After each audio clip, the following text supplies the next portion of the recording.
Hello दोस्तों, आप सभी का बहुत बहुत स्वागत है। आज से हम लोग स्टार्ट करने वाले हैं एनसीईआरटी क्लास 10th की रिवीजन क्लासेस। बोर्ड के पॉइंट ऑफ व्यू से ये क्लासेस यूज़फुल हैं ही, साथ ही जो लोग कॉम्पिटिटिव एग्जाम्स की तैयारी कर रहे हैं उनके जीएस पोर्शन के लिए भी ये यूज़फुल हो सकते हैं। तो इन लेक्चर्स को आप लोग एंजॉय कीजिए, और अगर आपको कोई प्रॉब्लम होती है या कोई सजेशन है आपका तो प्लीज़ कमेंट बॉक्स में हमें ज़रूर बताएं। तो आज से हम लोग शुरू करेंगे ज्योग्राफी का चैप्टर 1 रिसोर्सेज एंड डेवलपमेंट, संसाधन एवं विकास। तो सबसे पहले हम लोग देखते हैं दोस्तों रिसोर्सेज की डेफिनेशन। अकॉर्डिंग टू एनसीईआरटी ही है यहाँ पे सब कुछ, और आप लोगों को इधर उधर भटकने की ज़रूरत नहीं है। मैंने सारी चीज़ें यहाँ पे कंपाइल करके लिख दी हैं।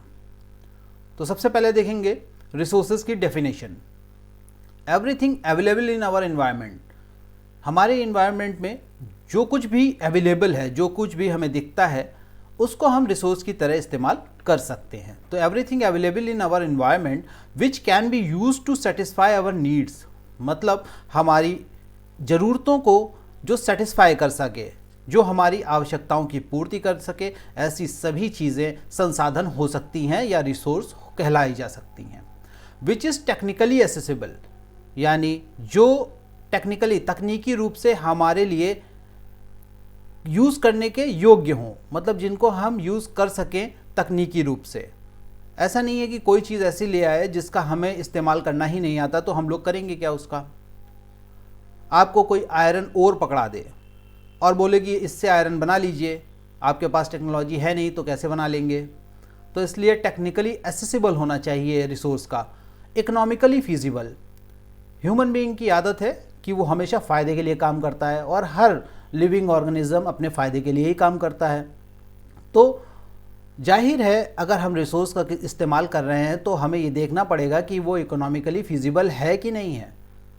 किसी छोटे से काम के लिए कोई बड़ी मशीन तो नहीं लाएंगे हम लोग। घर का बल्ब चेंज करना है, उसके लिए हम लोग क्रेन लेके नहीं आएंगे, क्योंकि वो इकोनॉमिकली फीजिबल नहीं है। हमें पैसा ज़्यादा देना पड़ेगा और उसका यूज़ हमें कोई खास है नहीं। हम टेबल रख के भी बल्ब को चेंज कर सकते हैं। कल्चरली एक्सेप्टेबल, ये बहुत महत्वपूर्ण है, मतलब सांस्कृतिक या सामाजिक रूप से उसको अपनाया जाना उचित होना चाहिए। यानी कल्चरल मतलब समाज के तौर पे या सांस्कृतिक तौर पे उसको समाज में एक सम्मान प्राप्त हो उस रिसोर्स का।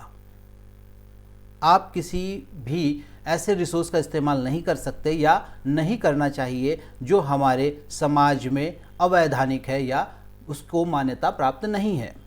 जैसे अगर हम लोग देखें तो बहुत पहले जानवरों की हड्डियाँ, जानवरों की खाल, जानवरों के सर, बॉडी पार्ट्स का यूज़ होता था उनको सजावट के कामों में लाने के लिए, या और भी यूज़ होते थे। लेकिन धीरे धीरे क्या किया, ह्यूमन बीइंग जैसे जैसे डेवलप होता चला गया, उसको लगा कि नहीं, ये तो ह्यूमन बीइंग का एक तरीके से ब्रुटैलिटी, क्रूएलिटी है जानवरों के प्रति। तो हम लोगों में क्या आया, संवेदना आई। हम लोगों ने धीरे धीरे क्या किया, उसको एक्सेप्ट करना छोड़ दिया। उसकी जगह और चीज़ें ले आए, जैसे पॉलीमर ले आए, प्लास्टिक की चीज़ें ले आए, या सीमेंट से बनी हुई चीज़ें ले आए, जो देखने में वैसी ही लगती थी, लेकिन हम लोगों ने उसको रिप्लेस कर दिया क्योंकि वो बेहतर नहीं थी और सामाजिक तौर पे भी हमें वो सुविधा प्रदान नहीं करती थी। क्योंकि आप किसी जानवर को क्यों मारेंगे, किसी जानवर की हड्डियां प्राप्त करने के लिए, खाल प्राप्त करने के लिए उसको हत्या करना उचित नहीं माना जाता। तो इसलिए इसका लॉ भी है, और लॉ बनते कैसे हैं, सामाजिक तौर पे ही बनते हैं। इसीलिए ये कल्चरली एक्सेप्टेबल नहीं रहा एक तरीके से। जहाँ होगा वहाँ होगा, हमारी सोसाइटी में नहीं है। तो हमारी सोसाइटी ऐसे रिसोर्सेज की आज्ञा नहीं देता, हमारी सोसाइटी ऐसे रिसोर्सेज को एक्सेप्ट नहीं करती। तो कल्चरली एक्सेप्टेबल होना चाहिए रिसोर्सेज का। Can be termed as resources, ऐसी चीज़ों को हम लोग रिसोर्स कहते हैं। तो पूरी डेफिनेशन क्या हुई, everything available in our environment which can be use to satisfy our needs which is technically accessible, economically feasible and culturally acceptable can be termed as resources. यानी संसाधन वो हैं जो हमारे पर्यावरण में उपलब्ध वह सब कुछ जिसका उपयोग हमारी आवश्यकताओं को पूरा करने के लिए किया जा सकता है, बशर्ते वो तकनीकी रूप से सुलभ हों, आर्थिक रूप से व्यवहार्य हों और सांस्कृतिक रूप से स्वीकार्य हों, को संसाधन कहा जा सकता है। तो दोस्तों ये हो गई अकॉर्डिंग टू एनसीईआरटी संसाधन या रिसोर्सेज की डेफिनेशन। आगे हम लोग देखेंगे संसाधन होते कितने तरीके के हैं। अब अलग अलग तरीके के संसाधन हैं, उनका अलग अलग इस्तेमाल है, उनका अलग अलग उपलब्धि है, किस तरीके से वो हमारे इन्वायरमेंट में हैं, कितने इम्पोर्टेंट हैं, कितने महंगे हैं, इन सब चीज़ों के आधार पर उनका क्लासिफिकेशन किया जाता है। तो क्लासिफिकेशन ऑफ रिसोर्सेज में सबसे पहले आता है on the basis of origin, मतलब कोई संसाधन की उत्पत्ति कहाँ से हुई है। ठीक है, संसाधन को हम कैसे संसाधन मानते हैं, किस आधार पे उसको संसाधन माना जाएगा। तो बायोटिक सबसे पहला है बायोटिक, जिसमें आते हैं ह्यूमन बीइंग या लाइव स्टॉक, जिनको हिंदी में कहते हैं जैविक, जो लिविंग है, और उसमें आता है मानव और पशुधन। अब समस्या ये आती है कि मानव संसाधन कैसे होता है, वो तो खुद संसाधन का इस्तेमाल कर रहा है। लेकिन दोस्तों मानव भी संसाधन है, क्योंकि वो एक मानव दूसरे मानव का इस्तेमाल करता है अपने कार्यों को करने के लिए या कराने के लिए। जैसे हम लोग आईटी सेक्टर के इंजीनियर्स को देखते हैं, वो लोग क्या करते हैं, उनके अंदर टेक्निकल इतना पोटेंशियल है कि वो नए नए सॉफ्टवेयर या नई नई चीज़ों को डिज़ाइन कर सकते हैं। उसके लिए जो कंपनी के मालिक हैं उनको हायर करते हैं, उनके जो नॉलेज है उसका इस्तेमाल करते हैं अपनी कंपनी को और बेहतर बनाने में और अपने गुड्स बनाने में और वो फिर उसको बेच के पैसा कमाते हैं। तो वो वहाँ पे एक संसाधन की तरह उपलब्ध हैं। जो इंजीनियर्स हैं, सॉफ्टवेयर इंजीनियर हैं, वो एक संसाधन की तरह यूज़ हो रहे हैं। और किसके लिए यूज़ हो रहे हैं? ह्यूमन बीइंग, अपने जो कंपनी का ओनर है उसके लिए। तो ह्यूमन बीइंग एक संसाधन हो गया। पशुधन संसाधन हो गया। कैसे? हम लोग भैंस पालते हैं, गाय पालते हैं दूध के लिए और उनको बेच लेते हैं, तो वो हमें पैसे का भी एक सोर्स देता है। दूसरा, हम लोग उसका दूध पीते हैं या उसका यूज़ करते हैं तो भी हमारे लिए वो संसाधन के तौर पे है, क्योंकि हमें एनर्जी मिलती है, हम लोग इंजॉय करते हैं। अजैविक, एबायोटिक कौन से रिसोर्सेज होते हैं? जिनमें आते हैं रॉक्स, मेटल्स, मिनरल्स वगैरह। तो अजैविक में आते हैं चट्टानें हो गई, आपके ज्वेलरीज के जो जेम्स वगैरह होते हैं उनको कह सकते हो अजैविक संसाधन है। धातुएं हो गए, मेटल हो गए, इनमें ये लिविंग नहीं है लेकिन एक ह्यूमन बीइंग के लिए कितने इंपॉर्टेंट है ये आप लोग जानते हैं। आयरन से ही सब कुछ बनना, ठीक है। चट्टानें तोड़ तोड़ के सीमेंट बनती है और उनका यूज़ हम लोग घर बनाने में करते हैं। अलग अलग तरीके का मेटल घर बनाने में यूज़ करते हैं। रोज़मर्रा की चीज़ों में हमें मेटल दिखता है। वो सब क्या है? रिसोर्स का ही हम लोगों ने एक चेंज फॉर्म यूज़ करना शुरू कर दिया है, ठीक है। उसी को हम लोग तोड़ मरोड़ के या उसी को किसी तरीके से फॉर्म चेंज करके हम लोग इस्तेमाल करते हैं, तो उनको संसाधन कहा जा सकता है। सेकंड आता है इसमें classification on the basis of exhaustibility, मतलब समाप्ति के आधार पर। अब कुछ संसाधन इन्वायरमेंट में ऐसे हैं जो कभी ख़त्म नहीं होंगे, आप भरपूर उनका इस्तेमाल कीजिए। लेकिन कुछ ऐसे होते हैं जो एक टाइम ड्यूरेशन में ख़त्म हो जाएंगे या ऐसे हैं जिनको बनने में हज़ारों हज़ार साल लग जाते हैं। वो अगर एक बार ख़त्म हो गए तो ह्यूमन बीइंग के लिए एक लॉन्ग टाइम के लिए वो अवेलेबल नहीं रहेंगे। तो ऐसे संसाधनों को क्लासिफाई किया गया है एग्जॉस्टिबिलिटी के आधार पर या समाप्ति के आधार पर। इनमें दो तरीके के होते हैं, रिन्यूएबल वाटर और फॉरेस्ट। इनका एग्जाम्पल ले लेते हैं हम लोग। रिन्यूएबल क्या होते हैं? नवीकरणीय, जिनको हम दोबारा इस्तेमाल कर सकते हैं या दोबारा उनका प्रयोग कर सकते हैं या दोबारा बना सकते हैं। जैसे अगर हम वाटर को ले लें, अगर वाटर हमारा गंदा हो जाता है, ख़राब हो जाता है, तो हम लोग आरओ सिस्टम लगा लेते हैं, उनको साफ़ करने का कोई ना कोई तरीका ढूंढ लेते हैं, ठीक है। फिटकरी वगैरह का यूज़ कर लेते हैं, आप लोगों ने साइंस में पढ़ा होगा। ऐसे ही फॉरेस्ट अगर हम लोग काटते हैं, तो हालांकि कोई करता नहीं है आजकल, लेकिन करना चाहिए। फॉरेस्ट अगर हमने एक पेड़ काटा तो उसकी जगह 2 पेड़ लगाइए तो आपके फॉरेस्ट बचे रहेंगे। तो इस तरीके से हम लोग इनको बार बार उपजा सकते हैं या बार बार इनका इस्तेमाल कर सकते हैं। तो ये हो गए आपके रिन्यूएबल या नवीकरणीय संसाधन। नॉन रिन्यूएबल कौन से होते हैं? जैसे फॉसिल फ्यूल। फॉसिल फ्यूल में क्या आता है? जीवाश्म ईंधन, यानी आपका जो पेट्रोल है, डीजल है, ये सब बहुत हज़ारों सालों में बनते हैं और उसके बाद अगर आप इनका इस्तेमाल करते रहेंगे तो एक टाइम आएगा ये ख़त्म हो जाएंगे और फिर इनको हज़ारों लाखों साल लगते हैं फिर बनने में। उस ड्यूरेशन में ह्यूमन बीइंग क्या होगा? इनसे कट ऑफ हो जाएगा, इनका यूज़ ही नहीं रहेगा कोई उनके लिए, ठीक है, लोग भूल भी जाएंगे इतने लंबे अरसे में। तो एक तरीके से ये ख़त्म हो जाने वाली चीज़ें हैं, एक दिन ख़त्म हो जाएंगी तो इंसान इनको इस्तेमाल ही करना बंद कर देगा, हमारी गाड़ियाँ डम पड़ी रहेंगी, कोई मतलब ही नहीं होगा उनका।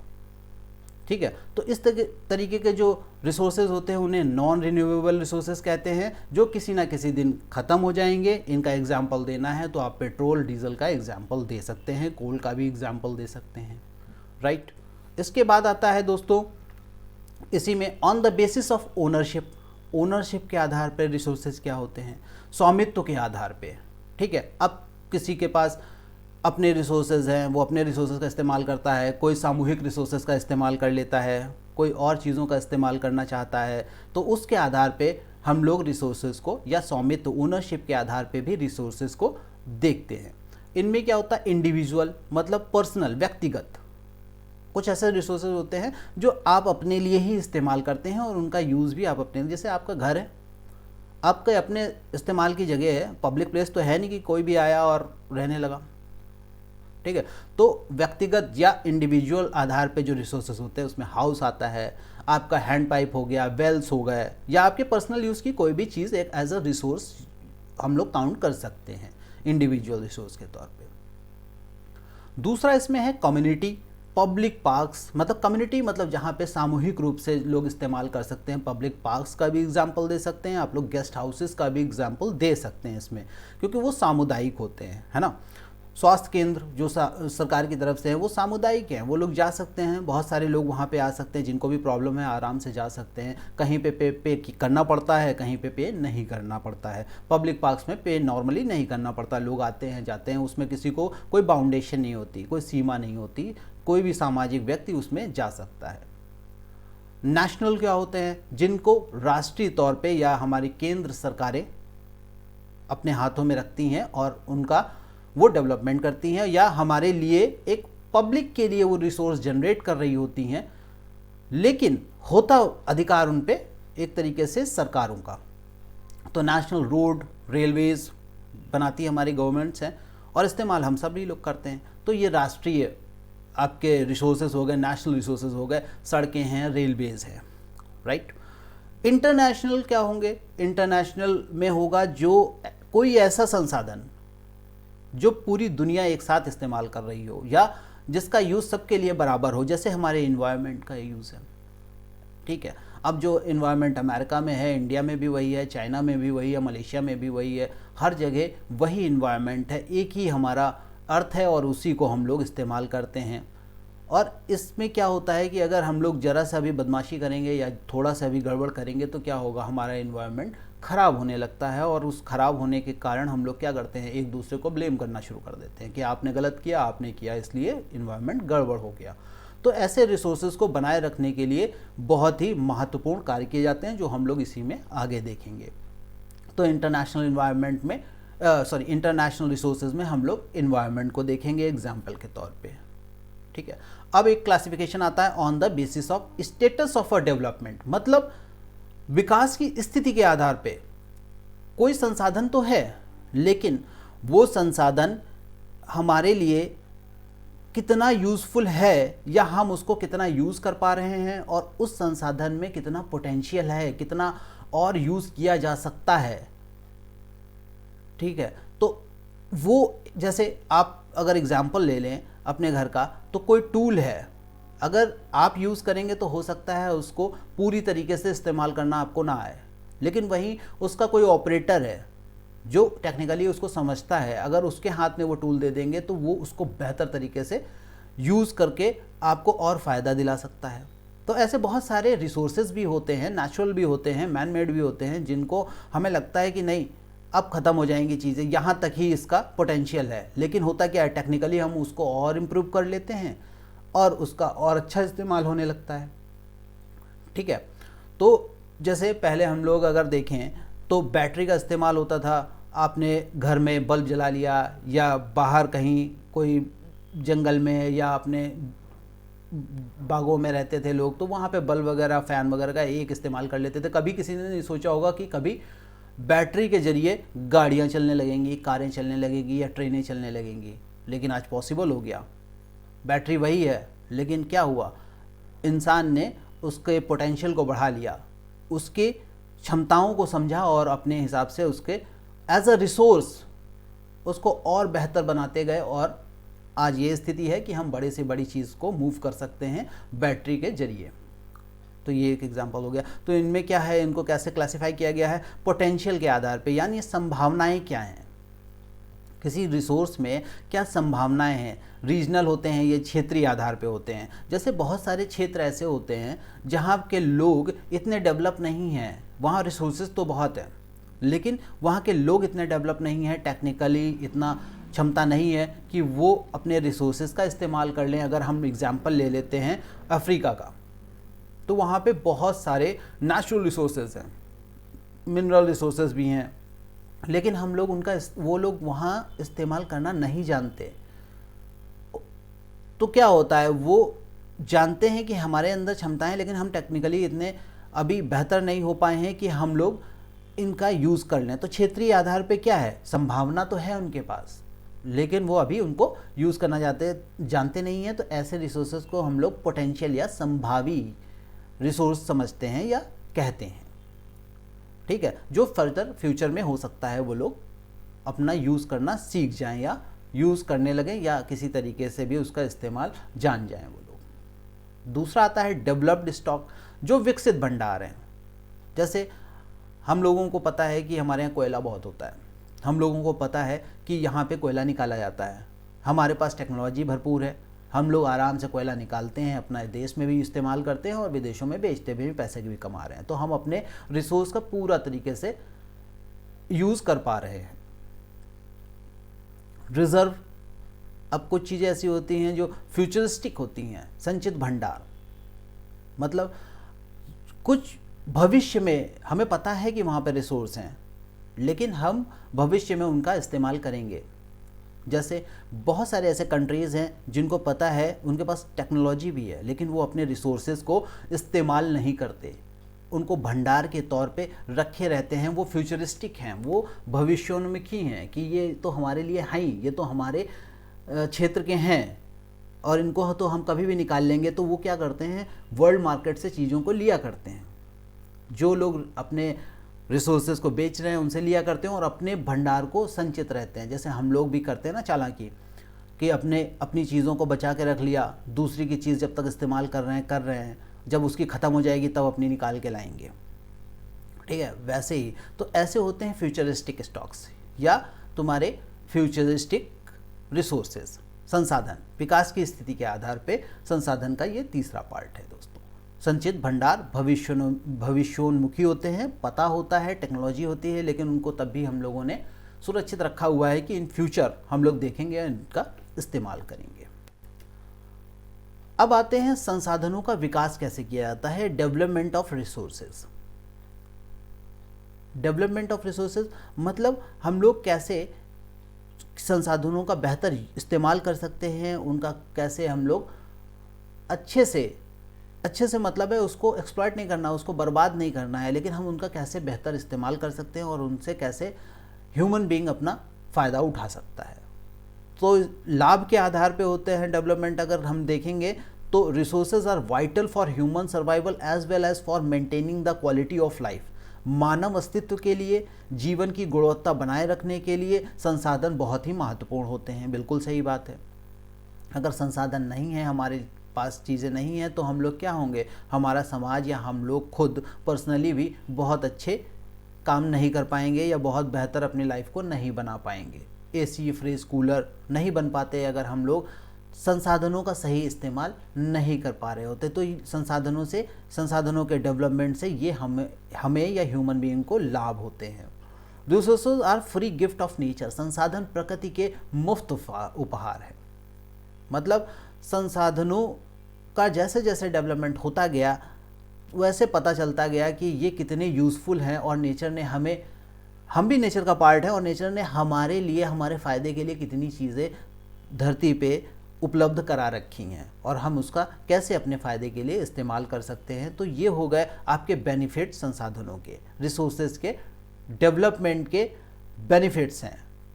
ठीक है, आगे हम लोग देखेंगे इनकी हानियाँ या लॉसेस क्या हुआ। संसाधनों को हम लोगों ने इस्तेमाल तो किया, उनका बेनिफिट तो लिया, अब उससे नुकसान भी हम लोग अपना ही करने लगे या अपने नेचर का करने लगे। तो हम लोग देखते हैं कि डेवलपमेंट, रिसोर्सेज के डेवलपमेंट से हमें नुकसान क्या क्या हुआ है।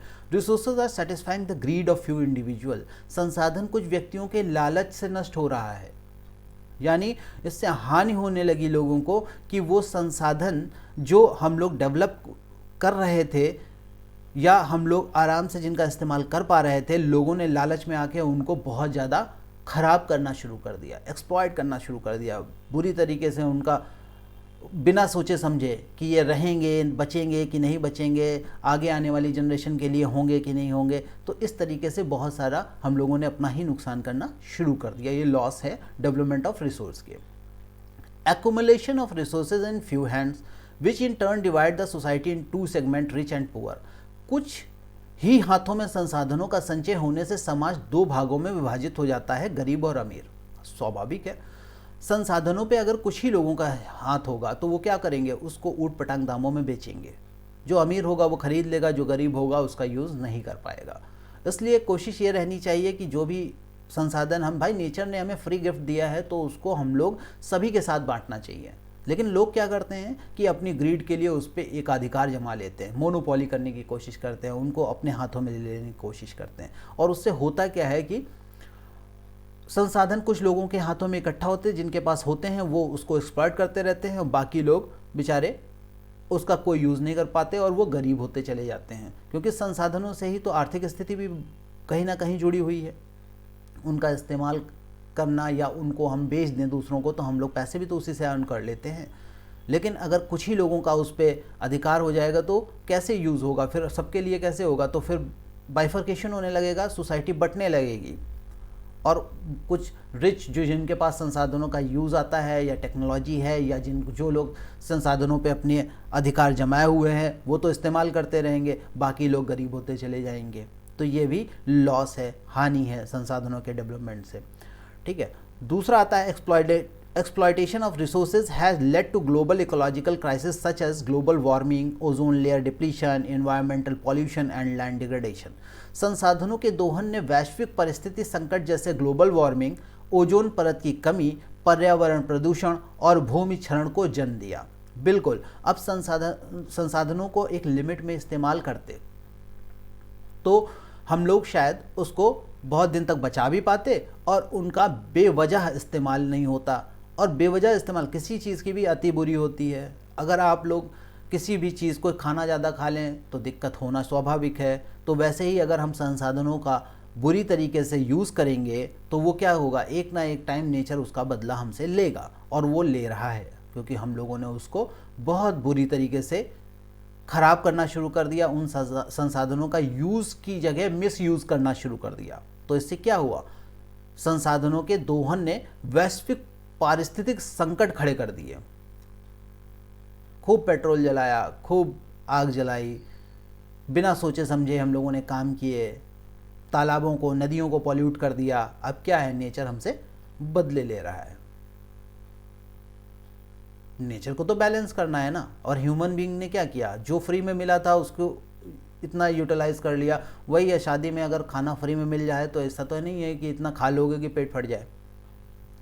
तो लिमिट में करना चाहिए था, लेकिन हुआ क्या, लोगों ने पेट फटने की स्थिति तक ला दिया उसको। और आज इन्वायरमेंट उसका बदला ले रहा है, अपने को बैलेंस करने की कोशिश कर रहा है, लेकिन वो कर नहीं पा रहा है। और नहीं कर पाएगा तो क्या होगा, इसका इफेक्ट किस पे पड़ेगा, ह्यूमन बीइंग पे पड़ेगा। और वही कारण है कि अब ग्लोबल वार्मिंग हमें देखने को मिलती है, ओजोन डिप्लीशन देखने को मिलता है, प्रदूषण बहुत सारा बढ़ गया है। ये कारण क्या है, हम ही लोगों ने रिसोर्सेज का मिसयूज़ किया है, उसी का ये इम्पैक्ट है। ठीक है दोस्तों, तो हम लोगों ने देख लिया कि डेवलपमेंट ऑफ रिसोर्सेज के जो हमें बेनिफिट्स हुए और जो हमें लॉसेस हुए। आगे देखते हैं हम लोग सस्टेनेबल डेवलपमेंट। बहुत ही इंपॉर्टेंट चीज़ है आजकल के ज़माने में सस्टेनेबल डेवलपमेंट। अभी तक हम लोगों ने हानियाँ देखी कि रिसोर्सेज का अगर हम मिसयूज़ करते हैं तो हमें कहाँ कहाँ लॉसेज होते हैं। तो सस्टेनेबल डेवलपमेंट इसी पे बेस्ड है कि means development should take place without damaging the environment and development in the present should not compromise with the need of the future generation. मतलब हमें संसाधनों का ऐसा इस्तेमाल नहीं करना चाहिए या इस तरीके से इस्तेमाल नहीं करना चाहिए कि वो फ्यूचर जनरेशन के लिए बचे ही ना। आफ्टर ऑल हम ह्यूमन बीइंग हैं, एक दिन हम ख़त्म हो जाएंगे तो हमारे अगली जनरेशन आएगी, उसके लिए भी तो रिसोर्सेज बचा के रखने चाहिए। अगर आप देखोगे और अपने दादी बाबा से या और बड़े लोगों से बात करोगे तो उनके टाइम में कुछ और रिसोर्सेज थे। अगर आप देखोगे तो नेचुरल रिसोर्सेज, अगर कुछ पेड़ पौधों की बातें करोगे तो आपको आप नॉर्मली दिखती ही नहीं है शहरों में। लेकिन एक टाइम था जब दादी बाबा लोग उनका एंजॉय किए हैं, वो खूब सारे हुआ करते थे। ऐसे पेड़ पौधे थे, ऐसे जानवर थे जो अब दिखाई नहीं देते, या हम जू में जाते हैं या किसी और जगह जाते हैं उनको देखने के लिए, हमें जाना पड़ता है। वो नॉर्मली घरों के आसपास हुआ करते थे ऐसे पेड़ पौधे, ठीक है। और हम लोग अपने जो ग्रैंड्स हैं या फिर जो फादर हैं या बड़े लोग हैं उनसे अक्सर सुना करते हैं ऐसी कहानियाँ। तो हुआ क्या, हम उन लोगों ने या उस समय के लोगों ने उनको बहुत बुरी तरीके से यूज़ कर लिया और उनको एक तरीके से ख़त्म होने की कगार पे ला दिया। तो वो या तो कम हो गए या बिल्कुल ख़त्म ही हो गए। अब दिक्कत किसे हो रही है? दिक्कत उनकी फ्यूचर जनरेशन यानी हम लोगों को हो रही है कि यार उन लोगों ने अगर ऐसा नहीं किया होता तो हमें भी वो देखने को मिलते या हम भी इंजॉय कर पाते उन चीज़ों को, ठीक है। तो ऐसे ही बोला जाता है, इसी को बचा के रखना, संसाधनों को इस्तेमाल करते हुए बचाए रखना, मतलब आप यूज़ भी करें और इतना एक्सप्लॉइट ना कर दें, इतना उसका मिस यूज़ ना कर दें कि आगे आने वाली जनरेशन्स के लिए बचे ना। तो इसी को कहते हैं सस्टेनेबल डेवलपमेंट, सतत विकास। यानी विकास पर्यावरण को नुकसान पहुंचाए बिना होना चाहिए। डेवलप करिए, आप रिसोर्सेज का खूब इस्तेमाल करिए, लेकिन जितना ज़रूरत है आवश्यकता अनुसार कीजिए और कोशिश कीजिए कि वो बने रहें। आपने एक पेड़ काटा, आपको ज़रूरत थी, आपकी आवश्यकता थी, बेवजह काटा नहीं, आपने आवश्यकता अनुसार काटा, तो उसकी जगह 2 पेड़ लगा दीजिए। आपके फ्यूचर जनरेशन के लिए वो पेड़ भी बचा रहेगा और आपको कहीं ना कहीं डबल पे भी करेगा वो। लेकिन क्या लोग ऐसा करते हैं? ये सोचने की बात है। तो सस्टेनेबल डेवलपमेंट बहुत ज़रूरी है और ये एक फ्यूचरिस्टिक थॉट है और आप लोग इस पे ज़रूर ध्यान रखें। न्यू जनरेशन होने के नाते आपको सस्टेनेबल डेवलपमेंट को ज़रूर बनाए रखना है और इसको ध्यान में रख के ही अपने रिसोर्सेज को आप यूज़ करिए। आगे आते हैं। अब जब बहुत ज़्यादा दिक्कत हो गई, रिसोर्सेज का बहुत ज़्यादा एक्सप्लॉयटेशन होने लगा, बहुत ज़्यादा उनका मिसयूज़ होने लगा, तो सारी दुनिया की बहुत गवर्नमेंट्स परेशान होने लगी कि यार अब तो ह्यूमन भी मान नहीं रहा है और इससे क्या हो रहा है, परेशानियां खड़ी हो रही हैं, नए नए सिस्टम बन रहे हैं, लोग समझने को तैयार नहीं हैं। और दिक्कतें कहाँ आ रही हैं? पॉल्यूशन हो रहा है, ग्लोबल वार्मिंग हो रही है, इससे दिक्कत तो हर पर्सन को हो रही है, लेकिन कोई सोचने को तैयार नहीं। हर आदमी दूसरे पे छोड़ देता है, अरे हमें क्या होता है। अगर हम 1 गिलास पानी वेस्ट कर देते तो 1 गिलास पानी वेस्ट करने से क्या हो जाएगा? इतना सारा पानी है दुनिया में, लेकिन एक एक गिलास बचाने से बहुत कुछ हो जाएगा। तो इसी आधारों पे गवर्नमेंट एक दिन एक साथ आई और पहला सम्मेलन करती हैं किसी तरीके से रिसोर्सेस को मिसयूज से बचाने के लिए या उनका सही इस्तेमाल करते रहने के लिए या सस्टेनेबल डेवलपमेंट को बनाए रखने के लिए, राइट। तो पहला सम्मेलन होता है रियो डी जेनेरियो, जिसे अर्थ समिट के नाम से भी जाना जाता है, 1992 में। और ये कहाँ होता है? ब्राज़ील में होता है। जून 1992 में हुआ था ये, और पहला अंतर्राष्ट्रीय पृथ्वी शिखर सम्मेलन था ये, यानी फर्स्ट इंटरनेशनल अर्थ समिट था। अर्थ समिट क्या? यानी पृथ्वी को बचाने के लिए या पृथ्वी के हमेशा बने रहने के लिए, उसको जैसी थी या नेचुरली जैसी पाई जाती है उसको वैसे ही बनाए रखने के लिए हमें कुछ ना कुछ प्रयास करने पड़ेंगे, क्योंकि हम लोगों ने इतना टेक्नोलॉजी को बढ़ा लिया है कि हम उसका कहाँ तक इस्तेमाल करना है ये नहीं समझ पा रहे हैं। हमें कहाँ रुक जाना है और कहाँ तक उसका इस्तेमाल करना है, इससे हम कहीं आगे निकल चुके हैं। तो इसके लिए बैठ के बात करनी पड़ेगी, सारी गवर्नमेंट्स को समझना पड़ेगा कि हम लोग संसाधनों को कैसे बचाए रख सकते हैं और उनका कैसे बेहतर इस्तेमाल कर सकते हैं। तो इसीलिए ये हुई थी फर्स्ट इंटरनेशनल अर्थ समिट के रूप में रियो डी जेनेरियो में। The summit was converted for addressing urgent problem of environment protection and socio economic development at the global level. वैश्विक स्तर पर पर्यावरण संरक्षण और सामाजिक आर्थिक विकास की तत्काल समस्याओं के समाधान के लिए शिखर सम्मेलन आयोजित किया गया था। यानी विश्व स्तर पे जो पर्यावरण के साथ नुकसान हो रहा था, संसाधनों का मिसयूज़ हो रहा था, एक्सप्लॉयटेशन के कारण हो रहा था, उनको कैसे हम लोग रेगुलेट कर सकते हैं, व्यवस्थित कर सकते हैं, और सामाजिक आर्थिक क्रियाओं को किस तरीके से हम लोग करें कि हमारे संसाधन भी बचे रहें और हमें फ़ायदा भी होता रहे, हमारी सामाजिक और आर्थिक गतिविधियां भी सही से चलती रहें। आर्थिक गतिविधियां क्या, क्योंकि संसाधन हम लोग यूज़ भी करते हैं और उनको पैसा कमाने का जरिया भी मानते हैं। तो ऐसा ना हो कि हम लोग पैसा ही कमाते रहें और एक दिन ऐसा हो कि नेचुरल रिसोर्स ख़त्म हो जाए। तो इसको भी ध्यान में रखना था कि हम लोग अपना डेवलपमेंट भी करते रहें और रिसोर्सेज को बचाए भी रहें। नेक्स्ट है, रियो कन्वेंशन ने वैश्विक वन सिद्धांतों का समर्थन किया और 21वीं सदी में सतत विकास प्राप्त करने के लिए एजेंडा 21 को अपनाया। इसका सीधा सा मतलब है एजेंडा 21, मतलब कुछ पॉलिसीज़ बनी जो 21 थी, जिन्हें एजेंडा 21 या एजेंडा 21 के नाम से जाना गया। ये इस मीटिंग में, इस समिट में डिस्कस किया गया और उसमें कुछ निकल के आए तत्व कि किस तरीके से हम लोग अर्थ को बचा सकते हैं या अपने रिसोर्सेज को संभाल के यूज़ कर सकते हैं, उनको आगे फ्यूचर के लिए भी प्लान कर सकते हैं, उनका यूज़ कैसे करना है। उन सब से निकल के आई कुछ नई पॉलिसीज़ या नए नियम, जिन्हें हम एजेंडा 21 के नाम से जानते हैं। एजेंडा 21 वो नियम है जो इस पॉलिसी से या इस समिट से निकल के सामने आते हैं। ठीक है, अब एजेंडा 21 के बारे में बात करेंगे तो वो एजेंडाज क्या थे, तो वो यहाँ पे मेंशन नहीं है आपके एनसीईआरटी में। लेकिन अब एजेंडा 21 अगर देखें तो 1992 में ऑब्वियसली हम लोगों ने देखा इनका डेवलपमेंट होता है, ये बोले जाते हैं या ये समिट में डिस्कस किए जाते हैं। पर्यावरण और विकास पर संयुक्त राष्ट्र सम्मेलन हुआ था, इसमें मतलब वही अर्थ समिट जो थी उसी से ये एजेंडा 21 निकल के आते हैं। रियो डी जेनेरियो ब्राज़ील में ही हुए थे।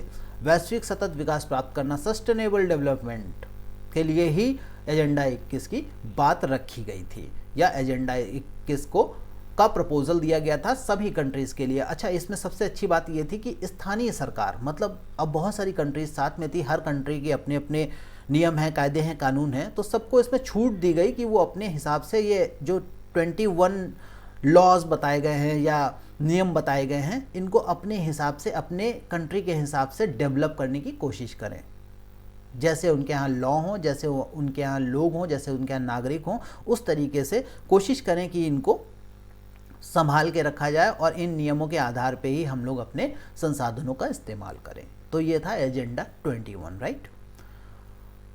अब सबसे बड़ी बात आती है हर इंसान के लिए भी और गवर्नमेंट्स के लिए भी कि रिसोर्स प्लानिंग कैसे करना और रिसोर्स प्लानिंग होता क्या है। तो planning is the widely acceptable strategy for judicious use of resources, यानी संसाधन नियोजन, संसाधनों के विवेकपूर्ण उपयोग के लिए नियोजन व्यापक रूप से स्वीकृत रणनीति है। संसाधन नियोजन या रिसोर्स प्लानिंग वो चीज़ होती है जिससे हम लोग ये डिसाइड करते हैं कि किसी रिसोर्स को कितना और कैसे इस्तेमाल करना है। ये है कुल डेफिनेशन, मतलब कोई रिसोर्स ख़राब ना हो और हमारे लिए यूज़फुल भी रहे, हम अपना इस्तेमाल भी कर लें, हम अपना विकास भी कर लें, हम अपना यूज़ भी कर लें उस संसाधन को, और वो ख़राब भी ना हो। तो इसी को कहते हैं रिसोर्स प्लानिंग या संसाधन नियोजन। अब आपके में एक ग्राफ बना हुआ है, ये पाई ग्राफ, लैंड रिसोर्सेज के लिए हमारे कंट्री के हिसाब से इंडिया में कौन कौन से लैंड रिसोर्सेज हैं, या हमारी कंट्री कितने लैंड रिसोर्सेज को लिए हुए है या उसमें कितना पोटेंशियल है, कितनी क्षमताएं हैं। तो हमारे यहाँ सबसे ज़्यादा प्लेन है, मैदानी भाग है जो 43% है, माउंटेन्स 30% है, पहाड़ मतलब इंडिया में जो पर्वत हैं वो अगर हम नॉर्दर्न माउंटेन्स ले लें और सदर्न माउंटेन्स सबको मिला लें तो 30% बनते हैं। ये प्लेट्यूज़ कहाँ है, सदर्न इंडिया में हम लोग ज़्यादातर प्लेट्यूज़ को देखते हैं तो वो 27% है। तो बड़े बड़े लैंड रिसोर्सेज को अगर हम बात करें तो 3 सेक्टर्स में बांटा जाता है इंडिया, प्लेन्स, माउंटेन्स और प्लेट्यू। तो ये है कहानी हमारे देश के रिसोर्सेज की, ठीक है, ये भी रिसोर्स हैं। Mountains ensure perennial flow of some rivers, tourism and ecological aspect. अब इन रिसोर्सेज को हम इस्तेमाल कैसे करते हैं, माउंटेन्स का अक्सर इस्तेमाल होता है। एक तो रिवर्स फ्लो होती हैं हमारी सदावाहिनी नदियाँ, अगर हिमालय की नदियों को देखेंगे तो वो हमेशा पानी से भरी रहती हैं। ठीक है। तो एक तो पानी रहता है रिवर्स में, रिवर का पानी भी हम रिसोर्स के तौर पे इस्तेमाल करते हैं। टूरिज्म के लिए बहुत अच्छी है, ये भी एक रिसोर्स है। वहाँ पे टूरिज्म हम लोग घूमने जाते हैं तो वहाँ के लोगों को क्या है, काम मिलता है, वो व्यवसाय करते हैं, हम लोग नई नई चीज़ें खरीद के लाते हैं, उनको पैसे मिलते हैं, तो एक तरीके से रिसोर्स ही हो गया ना टूरिज्म भी। इकोलॉजिकल एस्पेक्ट, बहुत अच्छे अच्छे जंगल हैं, जड़ी बूटियाँ आती हैं, दवाएं बनती हैं, हम लोग स्वस्थ रहते हैं, तो ये भी इकोलॉजिकल एस्पेक्ट भी है इसका, ठीक है। प्लेन्स में क्या करते हैं हम लोग, प्लेन्स हमारे लिए एग्रीकल्चर और इंडस्ट्रीज़ के लिए बहुत महत्वपूर्ण है, तो हम लोग प्लेन्स में एग्रीकल्चर करते हैं और इंडस्ट्रीज़ को सेटअप करते हैं। प्लेट्यूज़ में हम लोग क्या करते हैं, ये मिनरल्स के बहुत बड़े रिसोर्सेज हैं, मिनरल्स हमारे प्लेट्यूज़ से ज़्यादातर आते हैं, फॉसिल फ्यूल हो गए, फॉरेस्ट बहुत हैं प्लेट्यूज़ पे, तो इस तरीके की चीज़ें हमें प्लेट्यूज़ से मिलती हैं। तो ये हैं इंडिया के लैंड रिसोर्सेज। अब हम लोग देखेंगे लैंड यूटिलाइजेशन यानी भूमि उपयोग। अपने देश में हम लोग लैंड का कहाँ कहाँ इस्तेमाल करते हैं और कैसा इस्तेमाल होता है। हर जगह एग्रीकल्चर नहीं होती, जहाँ जंगल हैं वहाँ पे हम लोग जंगल बनाए रखना चाहते हैं क्योंकि वो भी हमारे लिए यूज़फुल हैं, जंगली जानवर उनके अंदर रहते हैं, तो हम लोग अपना इकोसिस्टम बनाए रखने के लिए कुछ ऐसी वेजिटेशंस होती हैं जिनको हम लोग अनावश्यक हटाते नहीं हैं या उनको बने रहने देना चाहते हैं, जो नेचुरल सैकड़ों सालों से उगे हुए हैं। और कुछ क्षेत्र ऐसे हैं जिनको हम लोगों ने साफ़ कर लिया है, वहाँ पे हम लोग एग्रीकल्चर करने लगे हैं। कुछ क्षेत्र ऐसे भी हैं जो ना एग्रीकल्चर के लिए यूज़फुल हैं, ना ही वहाँ पे जंगल उगते हैं, जैसे बंजर लैंड।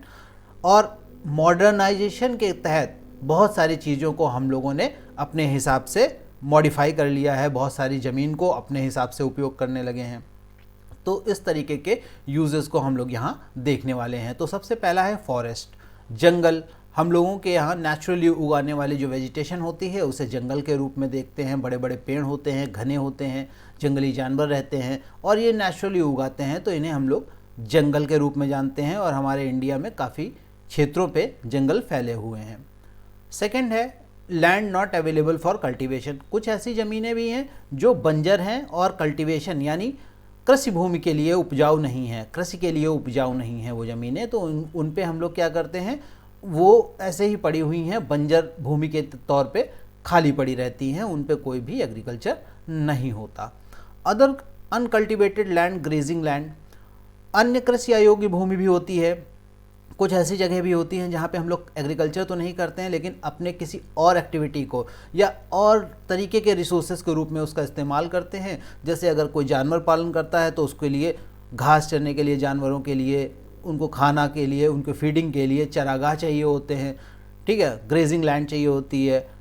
वृक्ष फसलों वाली भूमि मतलब ऐसी भूमि जहाँ पे बाग वगैरह लगाते हैं, बगीचे लगाते हैं, तो इस तरीके की भी लैंड हम लोगों के लिए यूज़फुल होती है या लैंड का ये भी यूज़ करते हैं हम लोग।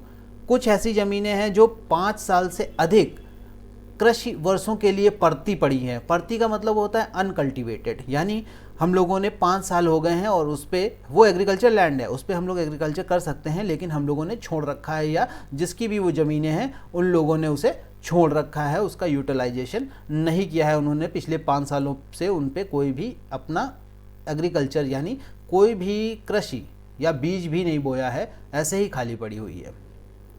फैलो लैंड क्या होती है, पड़ती भूमि किसे कहते हैं। पड़ती भूमि को 2 भागों में बांटा गया है और हिंदुस्तान में दोनों ही दिखती हैं। करंट फैलो, वर्तमान पड़ती, ये ऐसी लैंड होती हैं जो 1 या 1 वर्ष से कम के लिए अनुपयोगी है, मतलब 1 साल के लिए किसी ने किसी भी वजह से 1 साल तक अपने एग्रीकल्चर लैंड पे अगर एग्रीकल्चर नहीं किया है, कृषि कार्य नहीं किया है, तो उसको वर्तमान पड़ती कहते हैं, क्योंकि 1 साल के लिए नहीं किया है तो अभी वर्तमान टाइम में या प्रेजेंट टाइम में ही उसने उस लैंड को छोड़ा हुआ है। Other than current fallow, current fallow मतलब वर्तमान पड़ती के अलावा भी कुछ भूमि होती है जो 1 से 5 साल तक के लिए छोड़ी गई होती है, मतलब 1 साल से अधिक हो गया हो और 5 साल हो गए हों जिसको खाली पड़े हुए, ऐसी लैंड को या ऐसी कृषि भूमि को या ऐसी एग्रीकल्चर लैंड को हम लोग अदर देन करंट फैलो कहते हैं, ठीक है। तो यहाँ इंपॉर्टेंट है वर्तमान पड़ती क्या होता है, या ऐसा पूछा जा सकता है कि वर्तमान पड़ती भूमि क्या है, ठीक है। 5वां है नेट सोन एरिया, शुद्ध बोया गया क्षेत्र। जिस भूमि पर फसल बोई जाती है उसे शुद्ध बोया गया क्षेत्र कहा जाता है। अगर आपके पास कोई लैंड है और उस पे पूरा एग्रीकल्चर कर रहे हैं, मतलब किसी भी तरीके से कोई भी हिस्सा उसका छूटा हुआ नहीं है, तो वो आपका शुद्ध बोया गया क्षेत्र होगा। पूरा जितना भी खेत है उसमें आप बुआई कर रहे हैं तो वो एक टाइम के लिए शुद्ध बोया गया क्षेत्र कहलाता है। सकल कृषि क्षेत्र क्या होता है? एक कृषि वर्ष में एक से अधिक बार area sown more than once in agricultural year plus net sown area is known as सकल कृषि क्षेत्र या ग्रॉस क्रॉप्ड एरिया। सकल कृषि क्षेत्र होता है एक कृषि वर्ष में एक से अधिक बार बोया गया क्षेत्र तथा शुद्ध बोए गए कृषि क्षेत्र का योग सकल कृषि क्षेत्र कहलाता है। यानी शुद्ध बोया गया क्षेत्र तो हो गया ना कि एक साल में एग्रीकल्चर लैंड है, आपने एक फसल उगाई और वो टोटल फसल आपका शुद्ध बोया गया क्षेत्र हो गया। लेकिन अगर उसी एग्रीकल्चर लैंड पे आपने कोई क्रॉप उगाई और वो 3 महीने बाद काट ली, अब फिर अगले 3 महीने के लिए दूसरी बो दी फसल, वो 3 महीने बाद काट ली, फिर ऐसे करते करते आपने 3 बार फसल ले ली उस पर, तो इंटू 3 हो गया ना। तो शुद्ध बोया गया क्षेत्र जितनी बार आप इस्तेमाल करेंगे वो सकल कृषि क्षेत्र कहलाएगा। सकल कृषि क्षेत्र वो होता है कि शुद्ध बोया गया जो क्षेत्र है उसमें कितनी बार आपने कल्टीवेशन कर लिया है, उसका टोटल होता है सकल कृषि क्षेत्र या ग्रॉस क्रॉप्ड एरिया। होप आपको समझ में आया होगा। आगे एनसीईआरटी में दिया हुआ है सॉइल प्रोफाइल। ये 4 ही वर्ग में बांटे गए हैं, इन पे और भी हैं लेकिन एनसीईआरटी में इतना ही दिया गया है, जिन्हें मृदा परिच्छेदिका कहते हैं। आप अगर लैंड को खोदता हुआ देखेंगे किसी को या खोदेंगे, ज़्यादा खोदेंगे तो आपको लेयर्स दिखना शुरू हो जाएंगी, अलग अलग कलर की भी होती हैं वो, और अलग अलग उसमें अलग अलग तुम्हें पार्टिकल्स भी दिखेंगे आपको और अलग अलग तरीके की उनकी फॉर्मेशन दिखेगी। तो इसे कहते हैं सॉइल प्रोफाइल। तो सबसे ऊपरी परत में क्या होता है, ऊपरी संस्तर जिसे कहते हैं, टॉप सॉइल जिसे कहते हैं, वो अपर सॉइल होती है और उसमें बहुत ही माइन्यूट पार्टिकल्स होते हैं और उसमें ह्यूमस पाई जाती है जो हमारी एग्रीकल्चर के लिए यूज़फुल होते हैं। इसीलिए ऊपर वाली परत पे हम लोग एग्रीकल्चर करते हैं, बहुत अच्छी मानी जाती है और वो नई, एक तरीके से बिल्कुल नई सॉइल होती है, वो बनी रही होती है सॉइल, तो इसलिए भी वो बहुत ही फर्टिलाइज होती है, एकदम फर्टिलाइज़र की भी ज़्यादा ज़रूरत नहीं होती अच्छी सॉइल अगर है तो टॉप सॉइल जो होती है, ऊपरी संस्तर जिसे कहते हैं, तो उसमें हमारी नॉर्मल सॉइल आती है जो हमें ऊपरी परत दिखती है जिसमें हम लोग एग्रीकल्चर करते हैं, राइट। सेकेंड आती है सब सॉइल। उपमृदा, अपक्षयी चट्टानें, रेत, गाद और मिट्टी इसमें पाई जाती है। सब सॉइल में weathered rock, sand and silt. Sand मतलब थोड़ा बालू के कण टाइप के थोड़े मोटे कण मिट्टी से, और सिल्ट क्ले, ठीक है, ऐसी क्ले या ऐसी मिट्टी, क्लेई मिट्टी जो थोड़ी सी गाद टाइप की होगी, अगर उसमें पानी डालोगे तो चिपचिपी हो जाएगी थोड़ा सा, और अगर सूख जाएगी तो हार्डी सी हो जाएगी। तो इस तरीके की जो होती है सब सॉइल वेदर्ड रॉक होते हैं। यहाँ पे वेदर्ड रॉक का क्या मतलब है, जो चट्टानें टूट रही होती हैं, उनके पार्टिकल्स गिरते रहते हैं तो वो पाई जाती हैं, मतलब आपको कंकड़ मिलेंगे सेकंड लेयर में।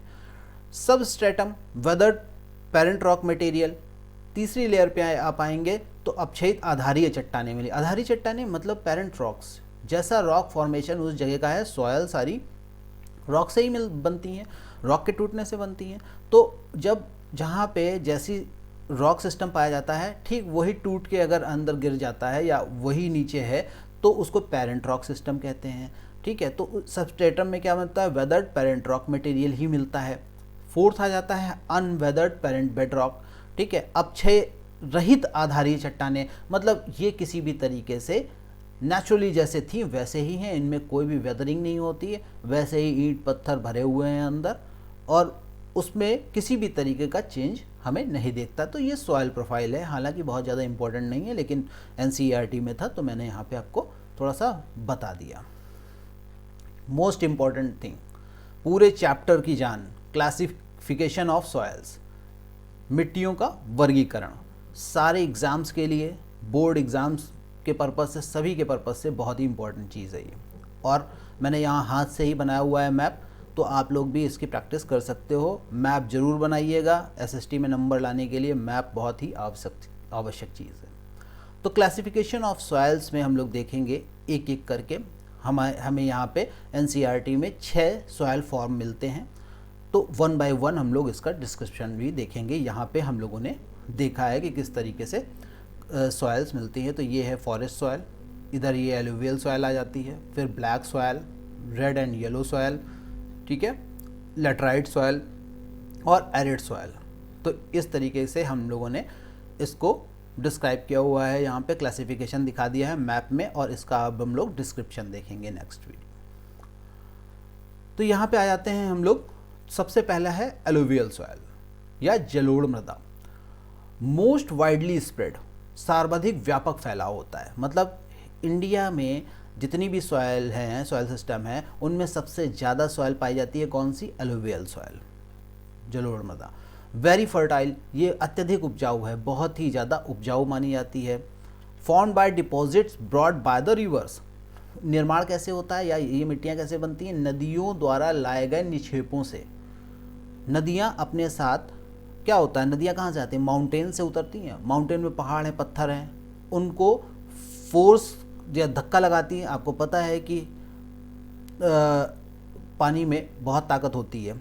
अगर वो बहुत तेज़ी से बह रहा है, या आप नदी में कभी तैरे हों, या उसमें देखिए बहाव कितनी तेज होता है कि पैर उखड़ने लगते हैं। ठीक वही काम होता है पत्थरों के साथ। बहुत तेज़ी से आया हुआ बहाव क्या करता है? पत्थरों को तोड़ना शुरू कर देता है। वो टूटा हुआ पत्थर क्या होता है? मिट्टी फॉर्म में या सिल्ट फॉर्म में, या कह लीजिए सॉयल फॉर्म में, सैंड फॉर्म में बन जाता है, और वो जाके नदियों के किनारे में टिक जाता है। बहाव होता है, नदियाँ बहती जाती हैं, जैसे जैसे उनका बहाव धीरे होता जाता है, चूँकि पार्टिकल्स रॉक पार्टिकल्स हैं, कुछ भारी होंगे तो वो धीरे धीरे किनारों पे बैठते चले जाते हैं। अगर आप कहीं किसी रिवर को देखेंगे तो उसके इर्द गिर्द जहाँ पे आप खड़े हैं, रिवर को देख रहे हैं, वहाँ पे देखेंगे बहुत सारी सैंड होगी, सॉयल होगी। ये सब किसने बनाई है? ये सारी मैन्युफैक्चरिंग रिवर की ही है, उसी ने बनाया है, नेचुरली है। ठीक है, तो निर्माण कैसे होता है एलुवियल सॉयल का?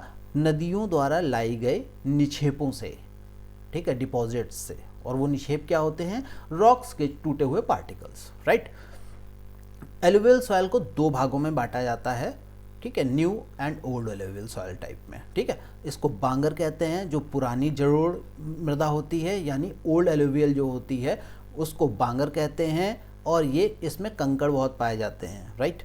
खादर न्यू एलुवियल होती है, फाइन पार्टिकल्स होते हैं, नई बनी मिट्टी होती है ये, और इसे खादर कहते हैं, और इसमें बहुत बारीक पार्टिकल्स पाए जाते हैं, ठीक है।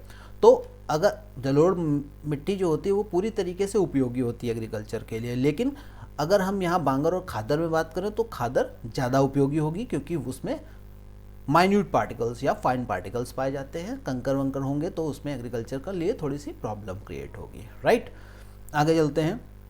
मिनरल्स प्रेजेंट, मतलब इसमें कौन कौन से खनिज पाए जाते हैं इस मिट्टी में। अब मिट्टी का हम लोग इस्तेमाल ज़्यादातर एग्रीकल्चर के लिए करते हैं, तो एग्रीकल्चर के ही पॉइंट ऑफ व्यू से ये लिखा होता है। एनसीईआरटी में भी उसी वे में दिया गया है कि एग्रीकल्चर के लिए क्या क्या यूज़फुल इनमें न्यूट्रिएंट्स मिलते हैं या मिनरल्स मिलते हैं जो हमारी क्रॉप्स के लिए बहुत उपयोगी होते हैं।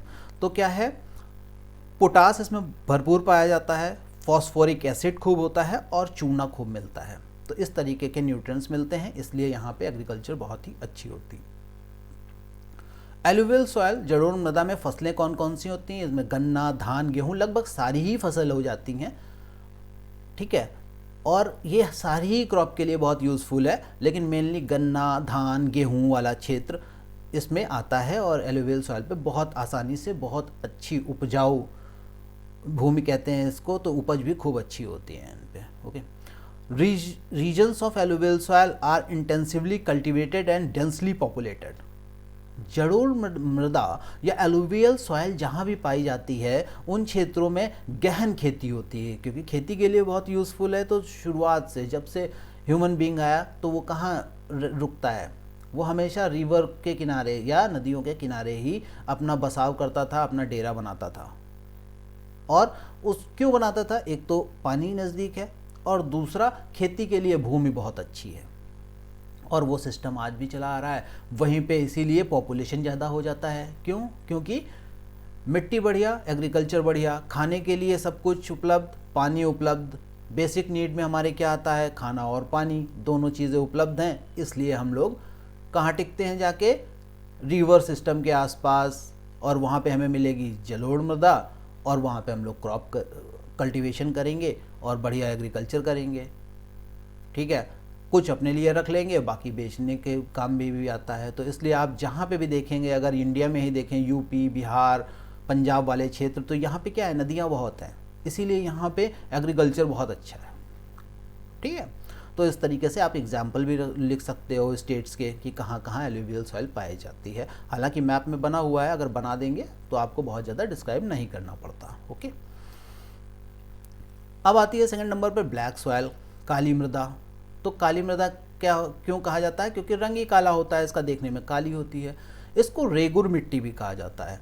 ठीक है, रेगुर सॉइल के नाम से भी इसे जाना जाता है। ध्यान रखिए, बहुत पूछा जाता है। Made up of lava flow, लावा प्रवाह, इसलिए ये प्लेट्यूज पे, जो डेक्कन प्लेट्यू है हमारा, साउथ प्लेट्यू है, उस पे ज़्यादा पाई जाती है और ये लावा प्रवाह से बना है। ठीक है, प्लेट्यू हमारा किससे बना है? साउथ, वो बना है लावा से, मतलब ज्वालामुखी उद्गारों से, वॉल्केनिक इरप्शन से। ठीक है, तो वहाँ पे इसी वजह से वहाँ पे जो चट्टानें हैं वो लावा चट्टानें कहलाती हैं और उनके टूटने से ये मिट्टी बनती है, इसलिए ये देखने में काली लगती है। डेक्कन प्लेट्यू, दक्कन का पठार में ये विस्तृत है। डेक्कन प्लेट्यू पे इसका विस्तार पाया जाता है, इसलिए ये दक्कन प्लेट्यू पे भरपूर मिलती है। कैपेसिटी टू होल्ड मॉइस्चर, इसमें एक खासियत है, अगर आप पानी डालेंगे तो बहुत देर तक ये पानी को होल्ड किए रहती है, निकलने नहीं देती, ये पानी को अपने अंदर भर लेती है।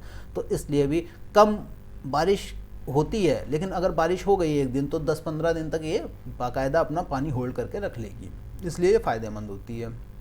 इसमें क्या क्या न्यूट्रिएंट्स पाए जाते हैं? इसमें कैल्शियम कार्बोनेट, मैग्नीशियम, पोटास, चूना बहुत पाया जाता है। ठीक है, लेकिन इसमें फॉस्फोरस की कम मात्रा होती है। अगर आपको कोई ऐसी एग्रीकल्चर या ऐसी क्रॉप लगानी है जिसको फॉस्फोरस चाहिए, तो आपको अलग से डालनी पड़ेगी, फर्टिलाइज़र के तौर पे फॉस्फोरस का स्प्रे करना पड़ेगा अपनी क्रॉप पे, क्योंकि फॉस्फोरस इसमें कम होता है। Right. Ideal for growing cotton, कपास के लिए बहुत ही अच्छी होती है। कपास की खेती सबसे ज़्यादा होती है, और अगर आप देखेंगे अपने इंडस्ट्रीज़ को तो ज़्यादातर कपास या कपड़ा उत्पादन क्षेत्र जो हैं आपको गुजरात और महाराष्ट्र वाले इलाके में ही मिलेंगे, क्योंकि यहाँ पे खूब कपास आया करता था। तो हमारे पुराने टाइम से यहाँ पे इंडस्ट्रीज सेटअप हैं कपड़ा उत्पादन वाली। ठीक है, तो इसका एग्जाम्पल अगर आपको देना है तो महाराष्ट्र को दे सकते हैं। बढ़िया एग्जाम्पल है, महाराष्ट्र वाले क्षेत्र में बहुत ही काली मिट्टी पाई जाती है और आराम से वहाँ पे क्रॉप होती है, कपास होता है। ठीक है, कॉटन क्रॉप होती है। राइट, तो ये हो गई ब्लैक सॉइल। नेक्स्ट आता है लाल मिट्टी और पीली मिट्टी, एक ही होती हैं। ठीक है, कुछ पानी के कम ज़्यादा होने से इनके कलर चेंज हो जाते हैं, इसलिए इनको लाल या पीली मिट्टी के नाम से जाना जाता है। ये कम वर्षा वाले क्षेत्रों में क्रिस्टली आग्नेय चट्टानों पर विकसित होती हैं। Developed on crystalline igneous rock in area of low rainfall, जहाँ कम पानी बरस रहा है वहाँ पे इग्नियस रॉक से ही बनती हैं, लावा चट्टानों से ही ये भी बनती हैं। ठीक है, लेकिन होता क्या है, काली मिट्टी के क्षेत्रों में पानी ठीक ठाक पर्याप्त रहता है और यहाँ पे पानी थोड़ा कम बरसता है, तो इन क्षेत्रों में जो मिट्टी दिखती है वो लाल होती है। और थोड़ा सा इसमें एक चीज़ और होती है, इसमें लोहे की मात्रा पाई जाती है, तो वो इसको रेडिश बना देता है। ठीक है, तो लौ की मात्रा पाए जाने के कारण ये थोड़ा सा रेडिश कलर में दिखाई देती है आपको।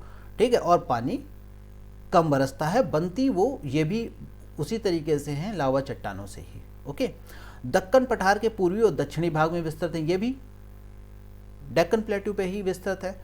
आप देखेंगे तो काली मिट्टी के इर्द गिर्द घिरा हुआ क्षेत्र जो है इसी मिट्टी का है, लाल और पीली मिट्टी का ही। ठीक है, जलयोजित अवस्था में होने पर पीली दिखाई देती है, जब हाइड्रेटेड हो जाती है ये तो ये पीली दिखाई देती है, इसका कलर पीला दिखाई देता है। इसीलिए इसमें लाल और पीली में कोई खास वो नहीं है, बस इसके देखने के कारण हम लोग इसको लाल कुछ लोग बोल देते हैं, कुछ लोग पीली मिट्टी बोल देते हैं। ओके, ये थर्ड सिस्टम हो गया मिट्टी का। लेटराइट सॉइल क्या होती है? लेटराइट सॉइल लेटर से वर्ड कॉइन किया गया है, मतलब लेटर शब्द से बना है और इसका मतलब होता है ईंट, और ये लैटिन वर्ड है। ठीक है, तो ईंट क्या होता है, मतलब ये मिट्टी इतनी ज़्यादा हार्ड हो जाती है, ईंट जैसी हो जाती है बिल्कुल, और इस पर कोई भी क्रॉप खास हो नहीं पाती। ठीक है, और इसमें पानी भी काफ़ी रुक जाता है, या ये कहें कि मतलब एकदम भरा रहता है। लेटराइट मिट्टी उष्णकटिबंधीय और उष्णकटिबंधीय उपोष्ण कटिबंधीय जलवायु के तहत गीले और शुष्क मौसम के साथ विकसित होती है। Laterite soil develops under tropical and subtropical climate with alternate wet and dry season. मतलब बार बार जहाँ बारिश होती है फिर सूखा पड़ता है फिर बारिश होती है, ऐसे क्षेत्रों में ये ज़्यादा पाई जाती है। इसमें तीव्र निच्छालन होता है, पानी गिरा अंदर चला गया लेकिन अंदर भरा रहा। ठीक है, तो इस तरीके का क्या होता है कि ऊपर जो मिट्टी है ना, उसका जो वो होता है न्यूट्रिएंट्स, वो सब नीचे चले जाते हैं, उसमें कोई न्यूट्रिएंट रह ही नहीं जाते। वो बार बार सॉयल जो होती है बिना न्यूट्रिएंट्स की हो जाती है। बारिश हुई नीचे चली गई, तेज धूप हुई तो उस ऊपर की लेयर को उसने सुखा दिया, एकदम से चट्टान टाइप का बना दिया, ईंट जैसा बना दिया। इसलिए इसमें कोई क्रॉप नहीं हो पाती। ये ये एसिडिक होती हैं प्रॉपर्टी, मतलब एसिडिक अम्लीय पाई जाती हैं, अम्लीय रूप में पाई जाती हैं, एसिडिक होती हैं नेचर में। और ये उन क्रॉप्स के लिए थोड़ा सा अच्छी मानी जाती हैं। ये तब पता चला जब हमारे यहाँ एग्रीकल्चर टेक्नोलॉजी जनरेट हुई, या कह लें एग्रीकल्चर में रिसर्चेज होने लगी, तब पता चला कि लैटराइट सॉइल जो होती है वो अम्लीय होती है नेचर में, और हम इनमें वो क्रॉप्स उगा सकते हैं जिनको अम्लीय मिट्टी ज़्यादा पसंद है। इसके लिए क्या है, चाय है, कॉफ़ी है, काजू है, ये सब अम्लीय मिट्टी में उगने वाले पौधे थे। इसलिए यहाँ पे थोड़ा सा चेंज किया गया और धीरे धीरे इन क्रॉप्स को उगाया जाने लगा, और ये माना जाने लगा कि ये परफेक्ट सॉइल है चाय, कॉफ़ी, काजू के लिए। तो यहाँ पे चाय, कॉफ़ी, काजू खूब होता है, इसको सही कर लिया जाता है। लेकिन और क्रॉप्स जो है ना, गेहूँ है, मक्का है, इस तरीके के क्रॉप्स पॉसिबल नहीं है यहाँ पे। और पोषक तत्वों की इसमें कमी होती है, बहुत ज़्यादा न्यूट्रिएंट्स पाए नहीं जाते। मैंने बोला लीचिंग की वजह से रह ही नहीं जाते हैं न्यूट्रिएंट्स। तो यहाँ पे जो क्रॉप एसिडिक प्रॉपर्टी को लाइक करती हैं वो उगाई जाती हैं भरपूर तौर पे।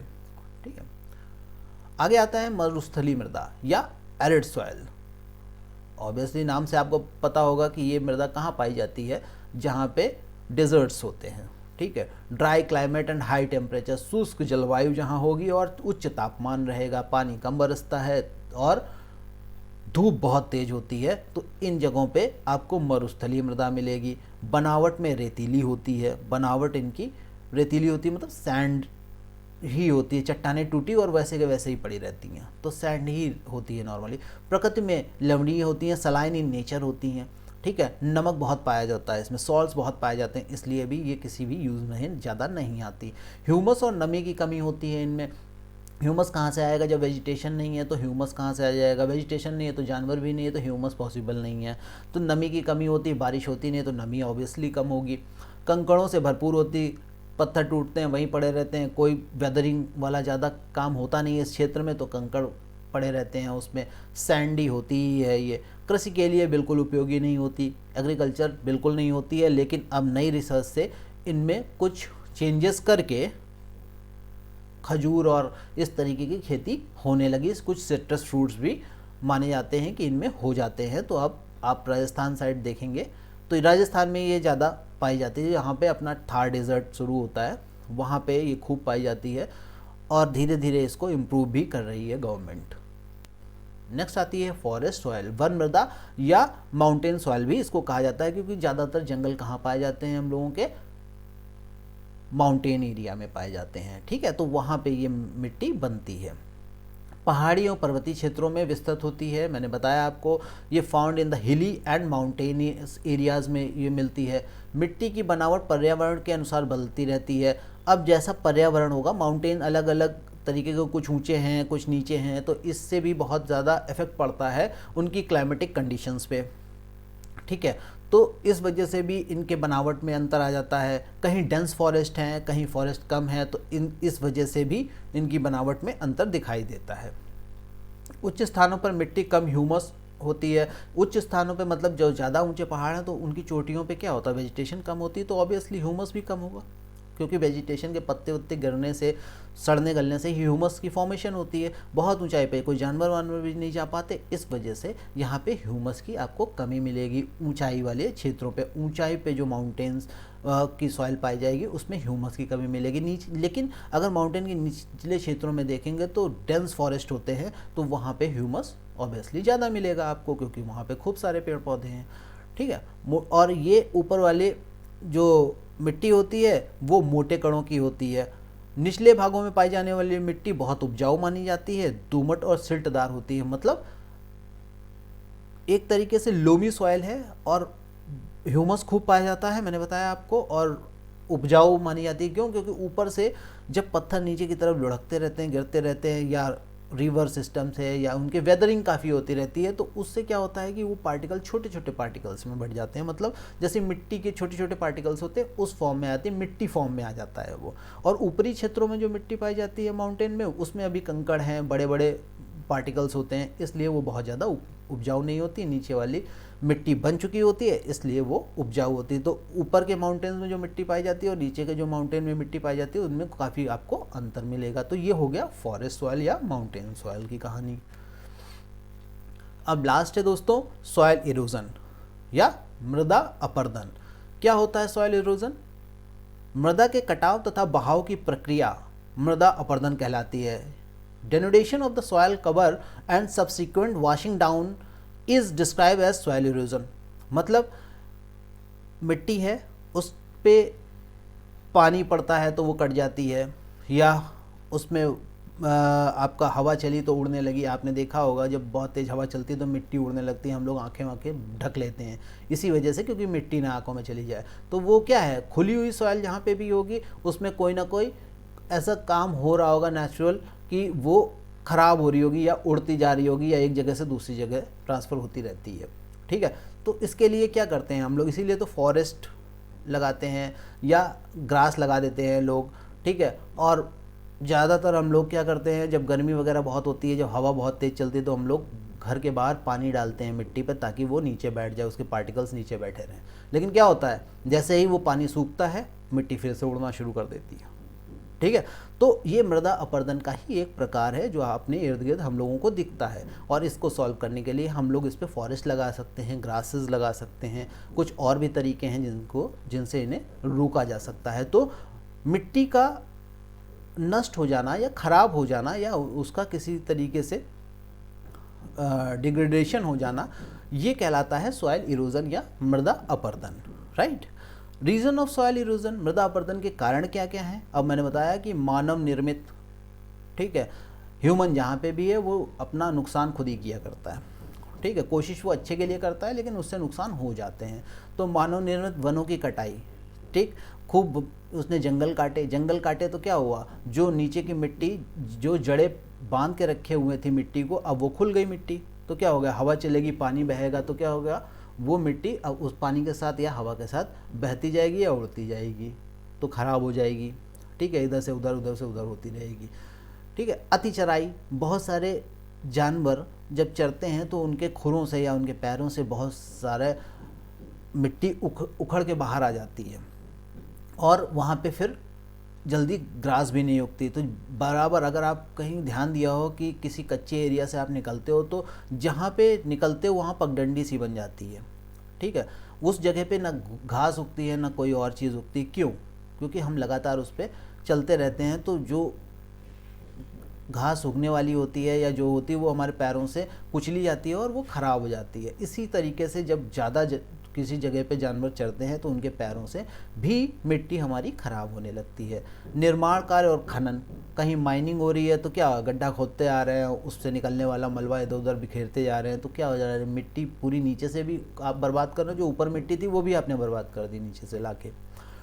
ठीक है, निर्माण कार्य, ट्रक आ रहे हैं, गाड़ियाँ आ रही हैं लोड कर करके, और अपने एक उपजाऊ ज़मीन पे घर बना दिया। घर कहाँ बने हुए हैं, कभी ये खेत रहे होंगे, आज हम लोगों ने बड़े बड़े घर खड़े कर दिए। तो ये घर क्या है, एक तरीके से हम लोगों ने मिट्टी को नष्ट तो कर दिया ना, ख़राब तो कर दिया। घर ज़रूर बना लिए लेकिन अब वहाँ पे एग्रीकल्चर तो नहीं हो सकती है ना। ठीक है, इस तरीके से भी ह्यूमन बीइंग अपना नुकसान करता है। प्राकृतिक कारण क्या है? नेचुरल कुछ ऐसी चीज़ें होती हैं जो इरोजन करती रहती हैं सॉइल का। उसमें कौन कौन से आते हैं? हवा मैंने बताया आपको कि हवा किस तरीके से अपने साथ मिट्टी को उड़ा ले जाती है। उपजाऊ मिट्टी ऊपरी परत पे होती है, आप लोगों ने देखा, उसको क्या होता है, अगर तेज़ हवा चलेगी तो बार बार वो उड़ जाएगी। इसीलिए जहाँ क्रॉप वगैरह लगी होती है वहाँ पे कम धूल उड़ती है, खुले मैदानों में खूब धूल उड़ती है। हिमनद नदियाँ हैं या हिमनद ठीक है। तो ग्लेशियर्स क्या करते हैं, ये भी अपने पहाड़ों पे जब फिसलते हैं तो अपने साथ बहुत सारी वहाँ पे जो मिट्टी है या जो पार्टिकल्स हैं, रॉक पार्टिकल्स हैं, उनको अपने साथ खींच के कहीं और जमा कर देती है। तो ये प्रक्रिया चलती रहती है, तो इससे भी इरोजन होता है। हालांकि ये ग्लेशियर का जो सिस्टम है वो फिर नदियों के माध्यम से नीचे आ जाता है, तो नीचे प्लेन्स में मिट्टी इकट्ठा हो जाती है। तो इसको बहुत ज़्यादा तो नहीं मान सकते, हो सकता है प्राकृतिक कारण, लेकिन दिया हुआ है एनसीईआरटी में। और तीसरा आता है जल, वाटर। अगर कहीं बाढ़ आ जाती है या नदी का फ्लो बढ़ गया और कैचमेंट एरिया तक चला गया, बहुत दूर तक फैल जाता है पानी, तो क्या होता है, ऊपरी जो परत होती है, जो उपजाऊ परत है, जो फर्टाइल लैंड है, वो क्या होती है, बह जाती है पानी के साथ, और फिर से दिक्कत आती है। फिर हम लोग वेट करना पड़ता है या उसमें फर्टिलाइज़र का इस्तेमाल करना पड़ता है एग्रीकल्चर के लिए। तो इस तरीके से नेचुरली सॉयल इरोजन होता है। ठीक है दोस्तों, तो ये था आपका पूरा चैप्टर जो